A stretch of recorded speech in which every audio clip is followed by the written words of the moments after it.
Assalamualaikum warahmatullahi wabarakatuh. Saya akan menjelaskan tentang pertumbuhan ekonomi negara-negara anggota ASEAN.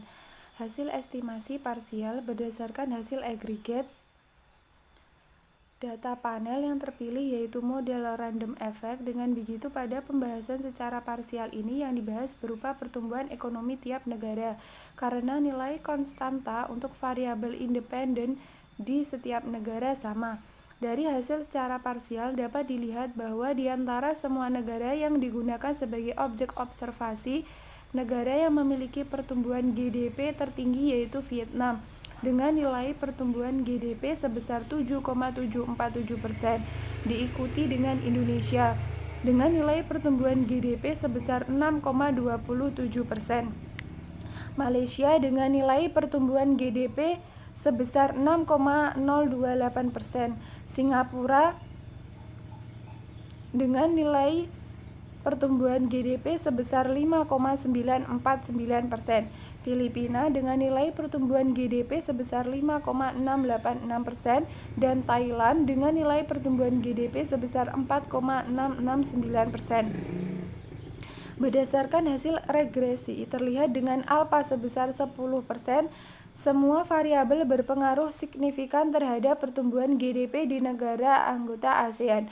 Semua variabel ini juga memiliki arah korelasi yang sesuai dengan teori dan hipotesis yang diajukan, di mana semua variabel kecuali tingkat inflasi memiliki pengaruh positif, sedangkan tingkat inflasi memiliki pengaruh negatif terhadap pertumbuhan GDP negara ASEAN.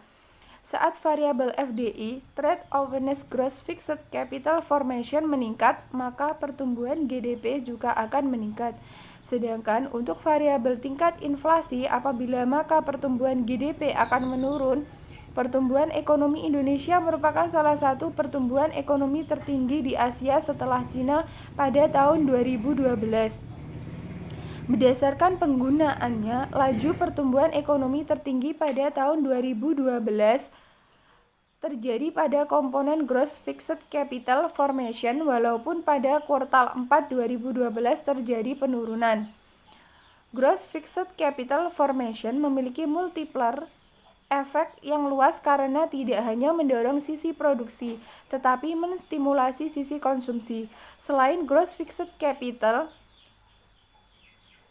Formation, pertumbuhan ekonomi Indonesia ditopang oleh konsumsi rumah tangga sebesar 5,8%, sedangkan sektor konsumsi pemerintah yang diharapkan menyumbang pada pertumbuhan ekonomi hanya tumbuh sebesar 1,25%.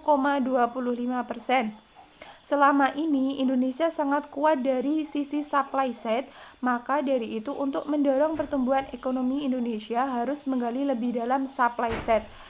Sekian penjelasan dari saya, kurang lebihnya saya mohon maaf. Wassalamualaikum warahmatullahi wabarakatuh.